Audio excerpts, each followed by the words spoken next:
Hey everyone, this is Zari Torres for PS Art, and today I'm drawing a Hisuian Voltorb from Pokemon Legends Arceus. And with all good things, we start with a circle. And, it's a little bent.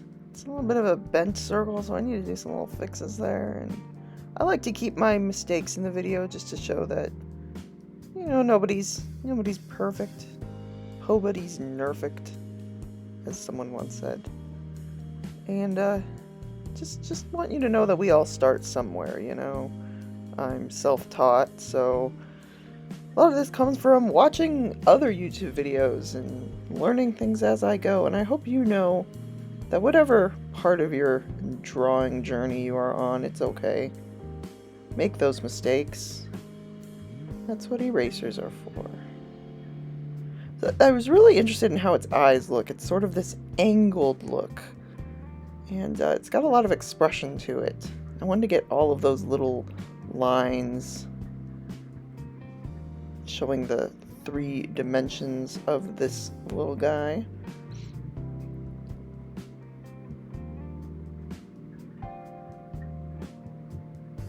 And once again, yeah, it took me several tries to get the circle just right. And I am adding some little reference lines so that I can tell where to put all the nice little shines and dark areas on this little guy. Now I'm taking over with the Sharpie pen. I like to, after I get a good sketch, I go in with the Sharpie pen. It's my favorite way to outline. It's just smooth and precise, and I like it a lot.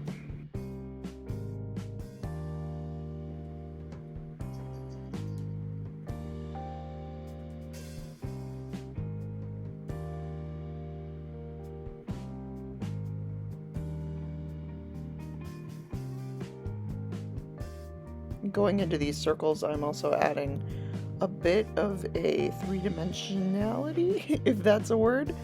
So that you can see sort of the other end of the eye, the sort of side part to it.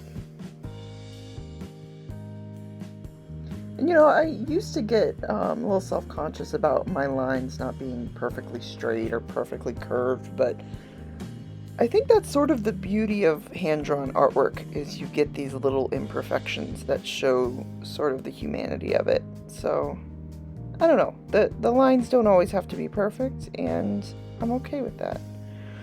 I go in with an eraser, and it looks all nice and pretty.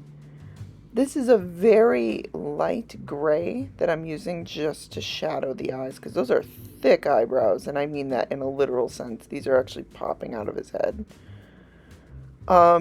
This is an older video that I am re-editing, so I don't have the list of all of the colors. I apologize. With all future videos, I will be giving a list of every color that I use, but for this one, you're gonna have to kind of explore and see what colors will work best for you. And I love that he's got this sort of real wood look, because like most things in Pokemon Legends Arceus, it's supposed to be old style, handmade, way from the past. And this Pokemon reflects that sort of style of the game. So I need to get that wood green in there. The colors on his top will look a bit off. I didn't do the best job picking the colors for the top, and I found a way to fix it. So stay tuned. I do have a cool way that I make these colors look just the way I want them to, which is just another way to show that making a mistake, even with permanent colors, does not mean the end of your picture. There's always ways to fix it. Most of the time.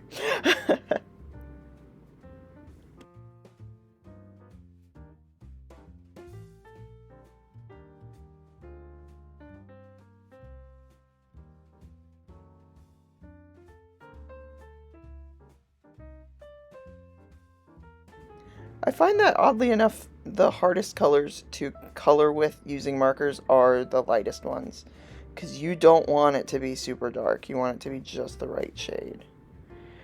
And here's the fix for that top part. I actually took a shade of pink and went over the entire thing. And that's the beautiful thing about using markers, is that you get different effects if you stack the markers together.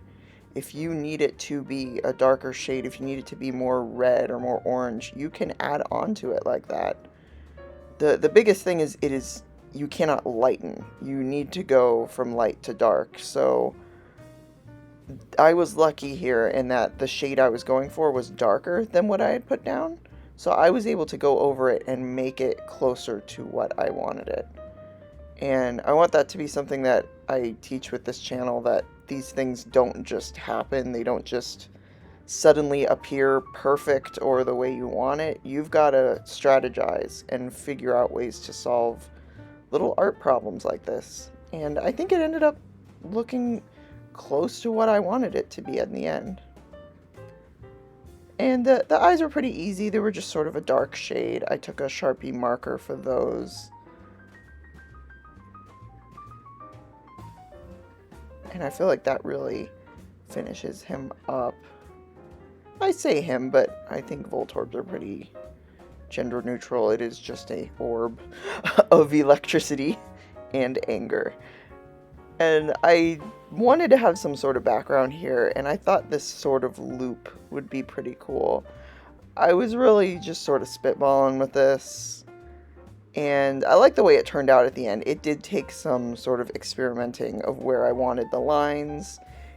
It looks better the further it goes. I sort of have to bend what I'm doing with them, but it was fun just putting together a sort of abstract background for it instead of sort of a natural background.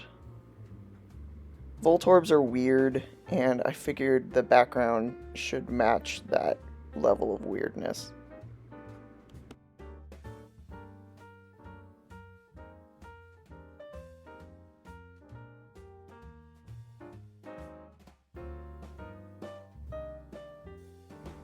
Just like the Voltorb itself, I wanted to add a bit of dimension here, so I actually put sort of a shadow on the swirl itself, but just on one end. I was trying to imagine where the color would be coming from if this were a real sort of loop, and I think it makes it pop.